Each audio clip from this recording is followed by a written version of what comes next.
मित्रांनो, कांदा उत्पादक शेतकरी बांधवांसाठी आताच्या क्षणाची सर्वात महत्त्वाची आणि मोठी बातमी. कांदा संदर्भातील कांद्याच्या भावात वाढ होणार, कधी होणार, किती होणार, कशामुळे होणार, काय महत्त्वाची कारणं, सविस्तर थोडक्यात संपूर्ण लाईव्ह अपडेट बातमी आपण या अपडेटच्या माध्यमातून जाणून घेण्याचा प्रयत्न करणार आहोत. तर महाराष्ट्रातील तमाम कांदा उत्पादक शेतकरी बांधवांना एकच विनंती, व्हिडिओ शेवटपर्यंत बघा. अतिशय महत्त्वाचा व्हिडिओ जर आवडला तर नक्कीच लाईक करा. सांगा चॅनलवर नसाल तर माझा शेतकरी युट्यूब चॅनल सबस्क्राईब करून जवळचा लाईक करून म्हणजे घंटा नका, जेणेकरून म्हणजे नोटिफिकेशन तुमच्यापर्यंत पोहोचतेच करू शकता. कांदा निर्यातीसाठी कांदा एक्सपोर्ट पॉलिसी धोरणात तातडीने बदल करा, कांदा उत्पादकांना न्याय द्या, या संदर्भातील महत्त्वाचे अपडेट्स करू शकता. कांद्याच्या उत्पादनात वाढ झाली आहे, मात्र सरकारच्या योग्य नियोजनाअभावी शेतकरी व व्यापाऱ्यांसाठी आर्थिक संकटात कारणही ठरू शकते.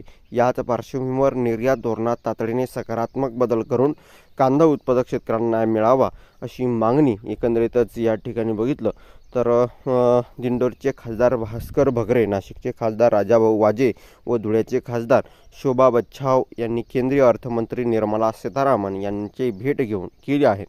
निर्यातीवर मिळणारा शुल्क परतावा अत्यंत कमी असून तो 5% वाढवण्यात यावा आणि निर्यातदारांना 7% वाहतूक व विपणन अनुदान द्यावे अशी मागणी यावेळी करण्यात आली आहे.